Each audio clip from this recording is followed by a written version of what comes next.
Hello and welcome. My name is Joseph Galizia, and I have the distinct pleasure of being the host of Advice on Aging.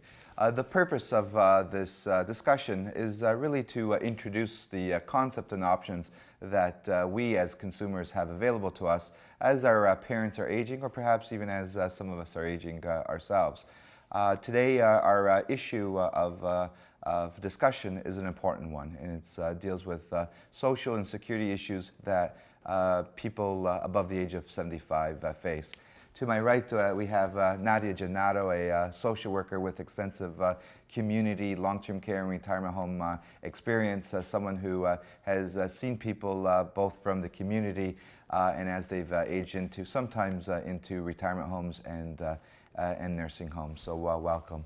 To her right is Sam Ciccolini, a community leader that really needs no introduction, founder of Masters Insurance, a philanthropist, and someone in terms of that's given a lot of his time helping out hospital boards, both from a foundation perspective and also as an operational perspective. And to his right, Tamara Coleman, executive chef, master culinary expert that works in a local retirement home that brings many years of culinary and nutritional experience. So welcome to you all, and thank you for being here today. So the major question, I'll start with you, Nadia, is, what is a retirement home? So a retirement home would be a residence within a community setting that offers a variety of different services for the people living within it. So a retirement home, for example, would have access to potentially nursing services. You have access to your meals being prepared for you, cleaning services, laundry services, so on and so forth. So they really help, let's say somebody who's living in the community at home still, who is struggling in terms of their internal environment. These are the type of people that really should consider looking at retirement options.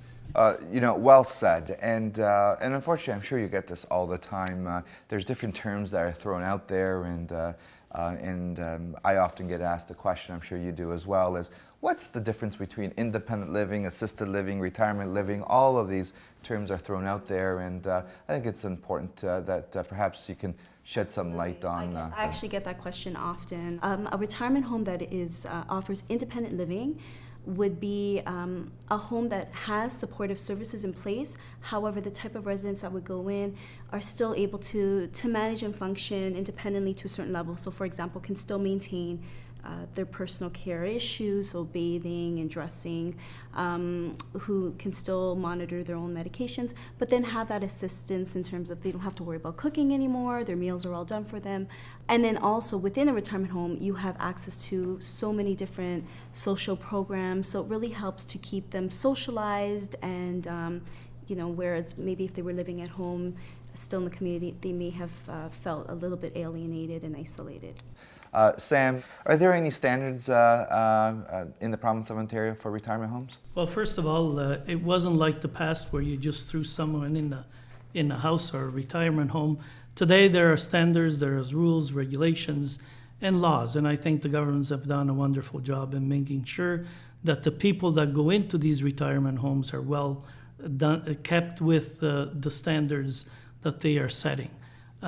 As far as I'm concerned, we are involved in several retirement home, assisted living, and what we find that as long as you keep on track with the sensitive cultural systems that you put in place, if you go into a system where the people are of that particular mindset, it's obviously very good for the people that go into these homes. Sam, you bring a very important part in terms of culture and so on. È molto importante ai nostri telespettatori di capire e sapere che tanti di questi posti ci danno l'opportunità di partecipare, di mantenere la nostra cultura. Che esempi che puoi provvedere ai nostri telespettatori delle cose che fanno in queste case di riposo, retirement homes?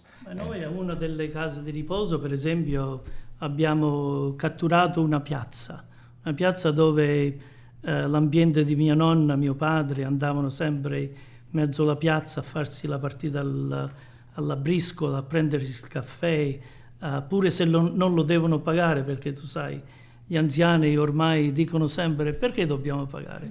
Comunque loro sono già stabiliti che noi abbiamo fatto questo desiderio per loro e si sentono più culti, si sentono più maturi, si sentono più a casa.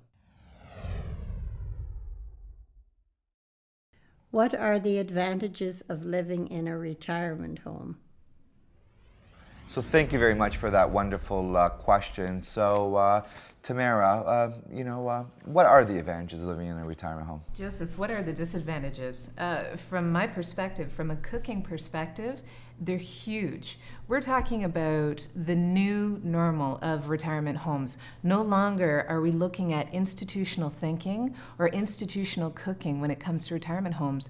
The public, the baby boomers, there's a demand out there. They want the quality, they want the professional cooking, and that's where we're headed. That's what we're giving to them. The chefs that I know that are involved in retirement homes are excited because we get to offer not only nutritious meals, but we get homemade, which is not really a normal event anymore in a lot of kitchens. So we get to do things from scratch. We still have that creative edge. We get the input from our residents as well. We know exactly what they're looking for, and it's a win-win for both of us. I mean, when we're talking about building the relationships, to do that over food, it's been done for centuries, and this is no exception. Thank you very much. So Nadia, how do I, as a daughter or a son, or even as a spouse, talk about and broach the topic in terms of entertaining the concept of entering a independent living retirement facility or even an assisted living retirement home? Joseph, you bring up a very important question. I've worked in the Italian community for a long period of time, and there's always been this kind of common thread is people want to be able to stay at home for as long as possible. So one of the things I typically tell the families that I work with when asked this particular question is, okay, before you even bring it up with that person who you feel would benefit from living in a retirement living setting, do a bit of research first.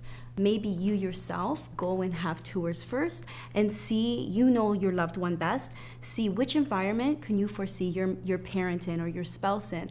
And then when you are discussing it at the dinner table or you're bringing it up, putting it in the level of saying, Mom, for example, Mom, why don't you come with me? I want to show you this place in a kind and gentle way. And not forcing it down their throat, but just kind of mentioning it. This is what I've heard about. What do you think? Are you open to the idea of even at least just going to see it? And often you can convince them to at least go for a tour.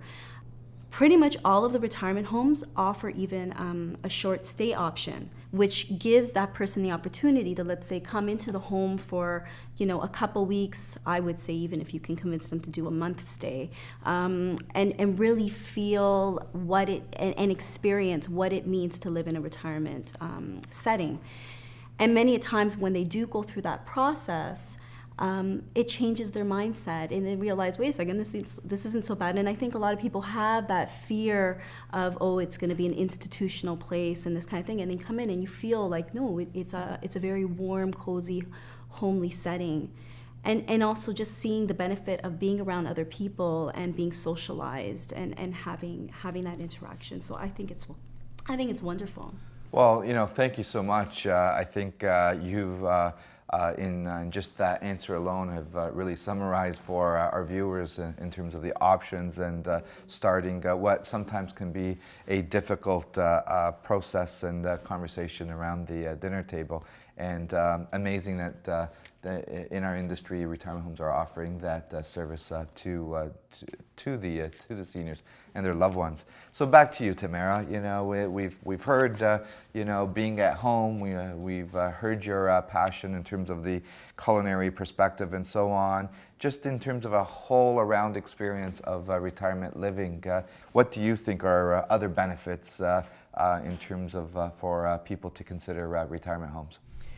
One of the largest benefits that I see on a daily basis is the socialization.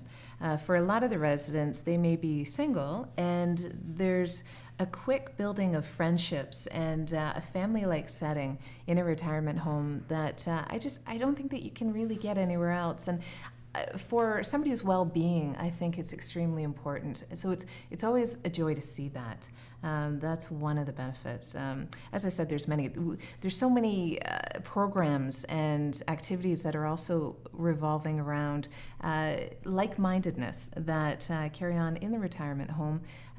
There's spa packages for a lot of different retirement homes. Obviously, they vary, but that's becoming, as I said before, the new normal. We're getting to this echelon of when you have an all-inclusive vacation. That's what the retirement homes are becoming. And let's not forget, in Yeah. terms of some of the retirement homes that we know of, being able to plant your own tomatoes, and that's important to What you a call lot of Exactly. our viewers. Yeah.